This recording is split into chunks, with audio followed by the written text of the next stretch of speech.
Ameublement Tanguay en première ligne.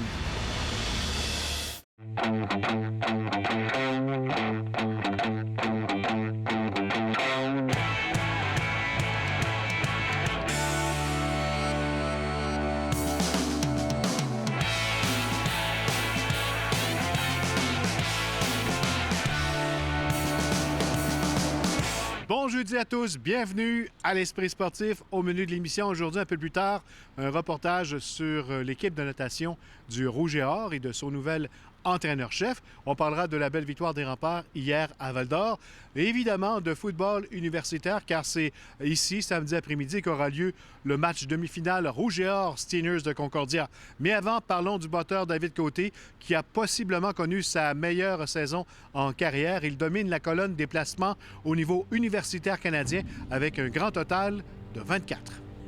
L'homme et ses poteaux. Le batteur David Côté a produit le tiers des points du Rouge et Or cette saison. Et le placement est réussi sur une distance de 30 verges.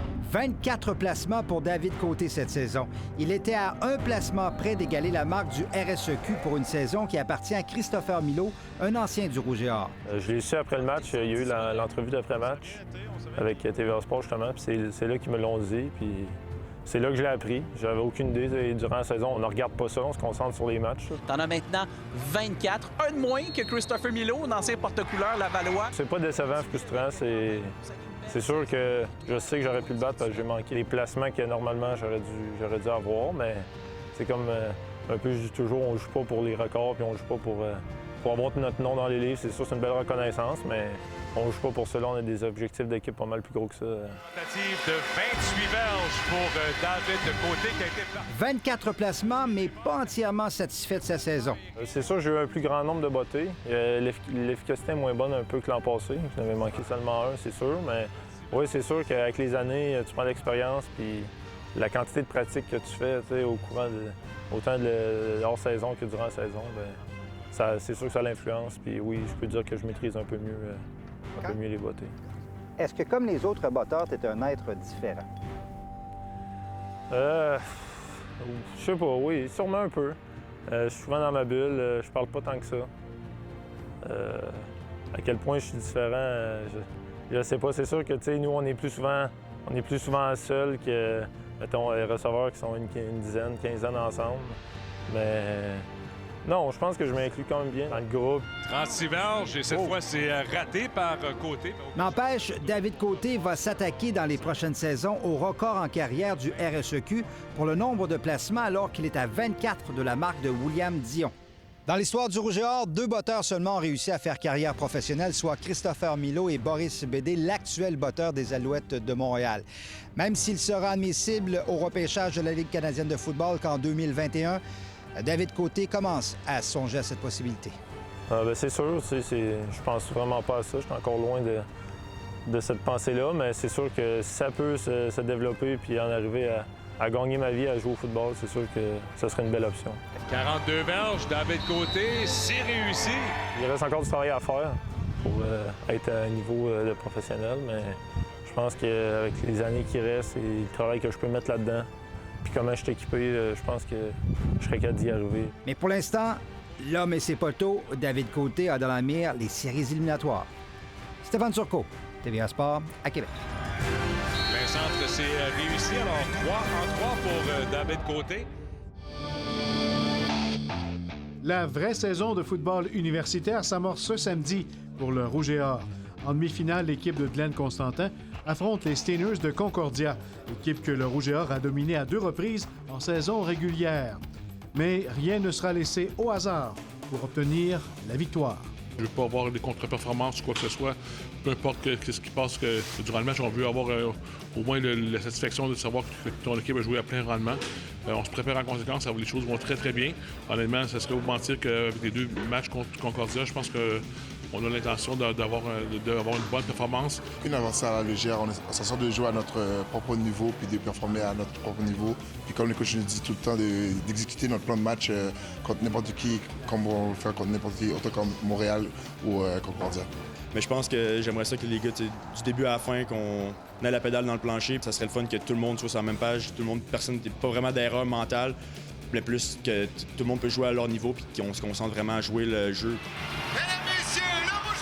L'excellente saison du club de football Le Rouge et Or aura permis la nomination de 11 étudiants athlètes dans les équipes d'étoiles du circuit universitaire québécois dévoilé par le RSEQ jeudi.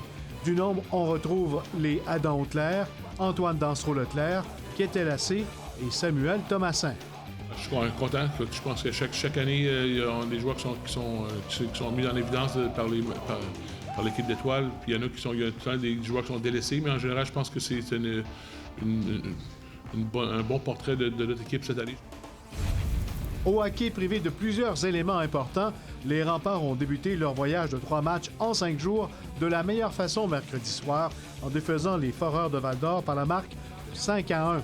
Les Diables Rouges qui se sont débrouillés mercredi sans les services de 6 joueurs réguliers, dont Andrew Coxhead et James Malatesta, ont signé un 7e gain à l'étranger ainsi qu'une 10e victoire cette saison. Gabriel Montreuil et Félix Bibeau, avec chacun un doublé, ont été les vedettes de la soirée. Loïc Bégin, pour sa part, inscrit son premier but dans la LHJMQ. En part, poursuivront leur voyage à Gatineau, où ils affrontent les Olympiques vendredi et samedi.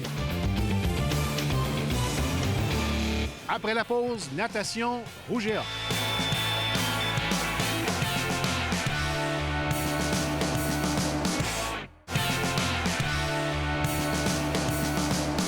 Parlons maintenant de natation universitaire. Le Rouge et Or a bien amorcé sa saison il y a quelques semaines déjà, sous la férule d'un tout nouvel entraîneur, Martin Grégoire, malgré une décevante 4e place lors de la première compétition du circuit. La quarantaine de nageurs et nageuses du Rouge et Or compte bien se reprendre au cours des prochaines semaines.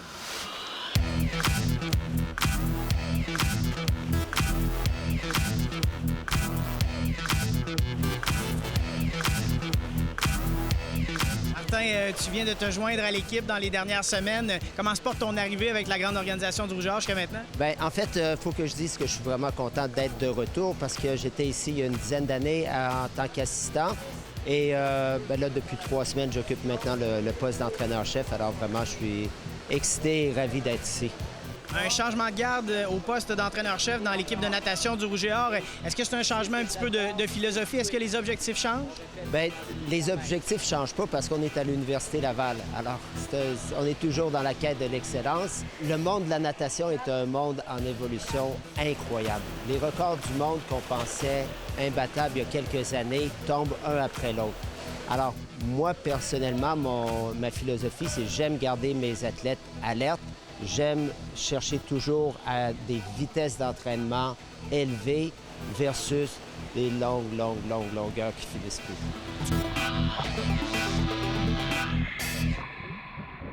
Du côté féminin, on s'est amélioré par rapport à l'année dernière? On s'est amélioré parce qu'on est allé chercher 2-3 étrangères en parlant de Alice Ponsardin ou Lisa notamment. Qui nous amène un peu plus de profondeur, mais c'est sûr qu'il manque encore quelques éléments pour être compétitif au niveau du réseau provincial. Une recrue de laquelle on croit qu'elle aura un impact assez rapidement, c'est Lisa Pou. Bien, Lisa, c'est sûr qu'elle a déjà un impact. Elle a déjà un impact. Vu son niveau, c'est quand même une internationale qui a fini cet été 4e au championnat du monde sur le 25 km au championnat du monde de natation au libre. Donc, elle a déjà un impact. Elle est capable de nager du dos, du IM, de l'eau libre, des longues distances également. Donc, c'est sûr qu'elle va avoir un gros impact sur l'équipe. Qualifier pour les U-Sports, ça c'est l'objectif de toutes les filles. Donc, on va essayer d'aller vers ce chemin-là. Bien, c'est sûr, on essaie d'avoir un meilleur classement au RSEQ. Sinon, on aimerait qualifier 10 femmes au championnat canadien universitaire. C'est sûr, la lutte avec McGill et Ottawa va quand même être serrée. Les Carabins vont probablement être premières, mais c'est de se rapprocher et de leur chauffer les fesses là, le plus possible. On est très optimistes pour notre prochaine compétition. Puis, somme toute, cette année, je pense qu'on va avoir des meilleurs résultats. Là, la première coupe, même si c'est pas aussi bon que ce qu'on s'attendait, c'est déjà vraiment meilleur que l'année passée.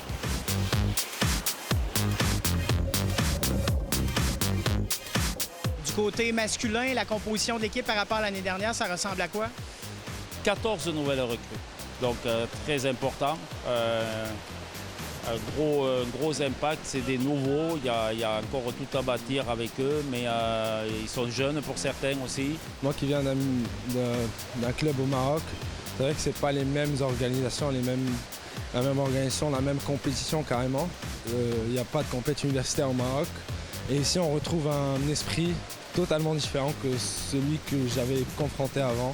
Une organisation totalement différente et on se sent très très bien. Les deux Marocains, Ali et Youssef, c'est deux belles surprises parce qu'on ne les attendait pas à ce niveau. Puis ils ont déjà un gros impact sur l'équipe, ils travaillent fort, ils sont très très corrects, très gentils. Donc on verra ça dans les prochaines années, j'espère.